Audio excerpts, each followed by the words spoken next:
be honest. Have you ever just taken a picture of your signature, pasted that image onto a PDF, and sent it off thinking, yeah, that's officially signed? I mean, we all do it, right? It feels fast.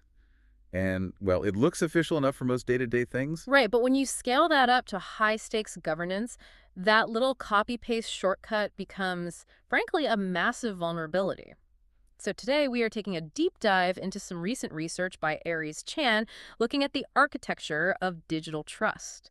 Yeah, and our mission today is to show you why ditching wet ink for, real cryptographic authentication is not just an IT update. Exactly. It's a fundamental shift in how institutions actually survive. Because a scanned image just isn't a digital signature.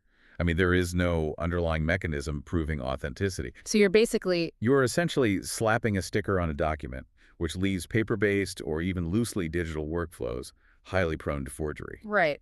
Okay, let's unpack this. It's like making a photocopy of a backstage VIP pass. Oh, yeah, that's a good way to put it. Like, it might look real from 10 feet away, but when the bouncer actually scans it, you lack the hidden barcode. But how does that hidden barcode actually work in a PDF?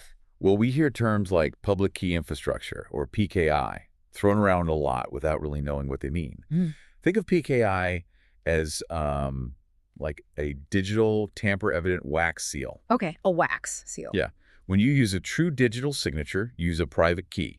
That's a unique string of math that only you possess, and you use it to seal the document. Got it. Then the system generates a public key that anyone can use to verify that seal.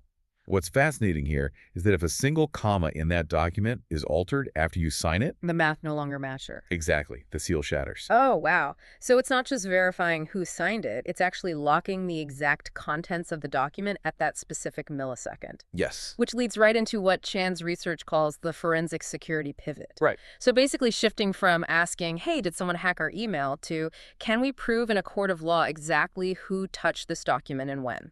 And that level of legal certainty is why this is being adopted at scale.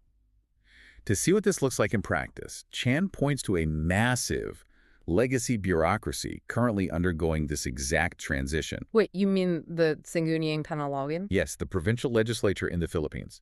They are integrating the Philippine national public key infrastructure to create like an untamperable audit trail for every single legislative action. Okay, I get the math, and, it sounds great in theory, but mathematically sound does not mean human proof. Oh, definitely not. I mean, government bureaucracies are notorious for moving slowly and resisting change.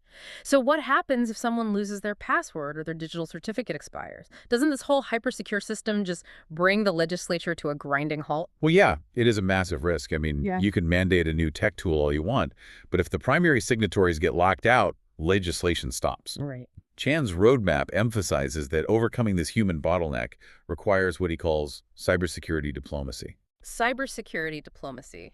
Okay, what does that actually look like on the ground for an office making this transition? It involves leveraging peer-to-peer technical support. Mhm. You have to actively educate colleagues, not just on how to click sign, but on underlying mechanics. I like understanding phishing scams.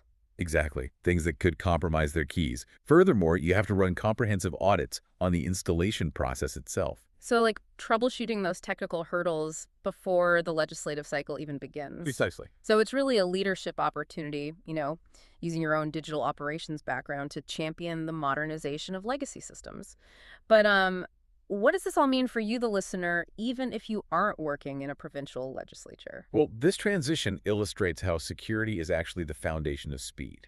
How so? When you eliminate the manual routing of paper documents, where you are literally waiting for someone to be at their desk with a pen, Oh, right, yeah. an office vastly accelerates procurement and communication timelines. And if you aren't chasing down physical paper, you suddenly have the bandwidth to focus on high-level policy research, or really whatever core mission your organization has. Exactly. Mastering these modern tools is no longer just a specialized IT skill. It is a baseline core competency for any professional tasked with protecting official records. It sets a completely new standard for accountability. But, it does leave me thinking about the absolute limits of that security. What do you mean? Well, if cryptographic signatures flawlessly secure a document's journey today, meaning the PDF I signed is mathematically guaranteed to be the exact PDF you received, Right.